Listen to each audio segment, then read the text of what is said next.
Up with you. Okay.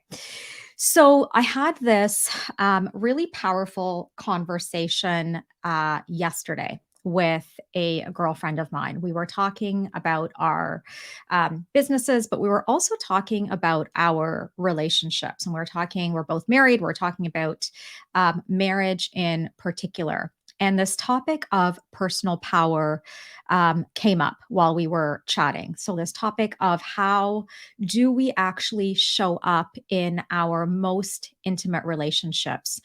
And one of the things that I noticed about myself for sure, and one of the things that I definitely noticed in the almost 2 decades that I spent as a couples therapist is one of the areas where we end up feeling really powerless or where that feeling of powerlessness is most often activated and where it can feel the most intense is actually in our personal relationships. So, if you're watching, if you're listening, if this resonates, I want you to let me know if this resonates for you. So, quite often, the space in our lives or the context in our lives where we are feeling the most powerlessness or where we've had moments of feeling really powerless is often in our most personal relationship. So, this could be our intimate relationship with our partner.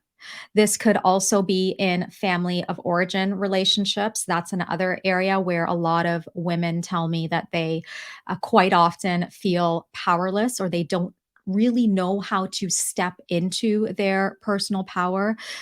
This could be in relationships with friends, even. This could be in friendships, perhaps, that we've had for a long time. So maybe these are friendships that we had invested in during a certain part or moment within our lives, and maybe we've shifted and maybe we've grown, and maybe we are coming to the world and we are coming to all of our relationships differently, and yet this particular friendship hasn't quite evolved.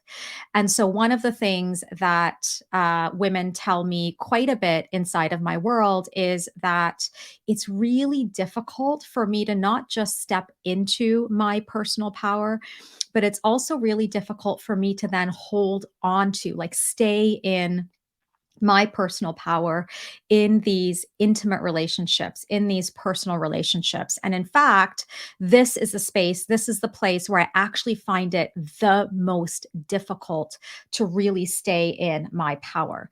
So if that resonates, let me know. If this is an experience that you've had, if you have had this feeling where maybe you're about to have a difficult conversation with your partner, or maybe you realize that you need to shift the rules or the boundaries or the dynamics of a particular relationship, or maybe you've realized that you've actually outgrown a particular relationship or a particular friendship, and you don't quite know how to step into that space, step into that context with who you are today energetically. So this is what I'm talking about when I suggest that one of the areas, particularly for women, where we can really struggle to step fully into and hold on to our power is in our personal relationships. And the reason for that is really quite simple. So, what often happens is our patterning, how we show up in personal relationships, is determined and it's shaped at a very, very young age. Okay.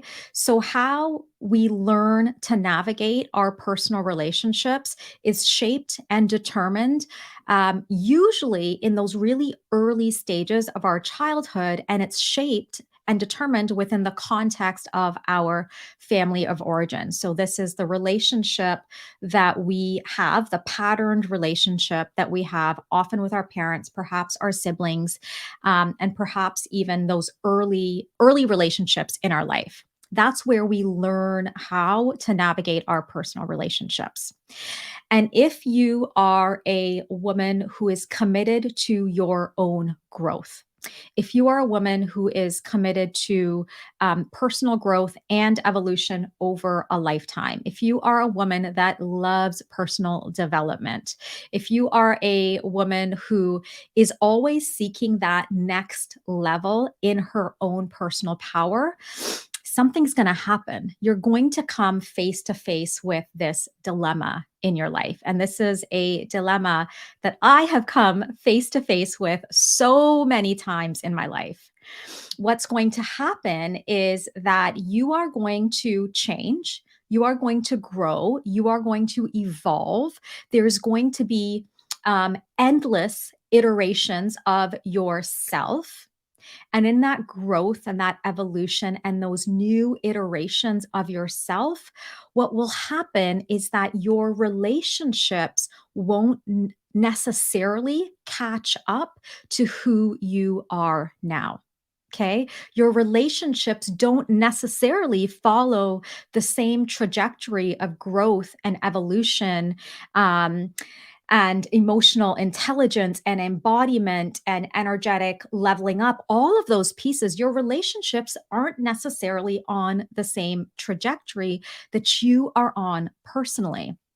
And if you want to learn a little bit more about this, I wrote a post just yesterday. It's on my Instagram, it's all over my Facebook accounts. You can read it. It's all about navigating personal relationships with the balance of togetherness and separateness. The balance of togetherness and separateness. And one of the things I have found in working, particularly with so many high level women, is that we may know how to be together in a relationship. We may know how to um, get close in a relationship, but then who are we in that separateness, right? Who are we in that individual space? Who are we in our individual growth? Who are we in our individual evolution and our individual change? And how does our individual growth then intersect with our relationship? Because here's the truth, ladies, is that I have yet to meet a woman. I have yet to meet a woman in relationship where her growth tracks perfectly with the shifts and the changes in her partner or in her intimate relationships. Often this is not the case.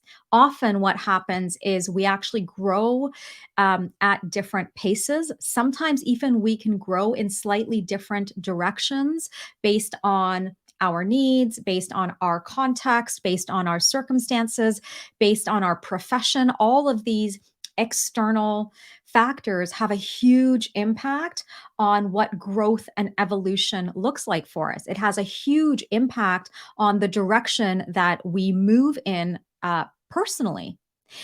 And when we're in a relationship, the directions and the places that we go personally then intersect with who we are inside of that relationship. And so, the real question that I want you to be thinking about, and the area where I really want you to bring a level of self reflection is, who are you personally? How do you show up? What does your personal power, what does it feel like when you are shifting and you are growing and you are coming to a new and fresh iteration or version of yourself? And perhaps your partner is in a different place. What happens to your personal power? How do you navigate that space? Are you comfortable with the space that can exist between the two of you? Can you still create and foster and lean into the intimacy that is available to you, regardless of the differences?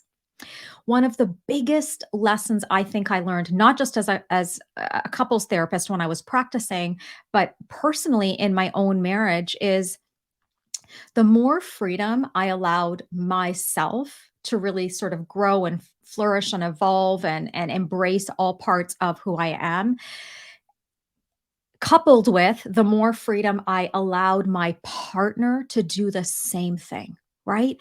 There's something about really being able to trust and respect and embrace and make space for our partner's growth, our partner's evolution, our partner's pace, our partner's trajectory in life, and really understanding that it gets to be different from ours.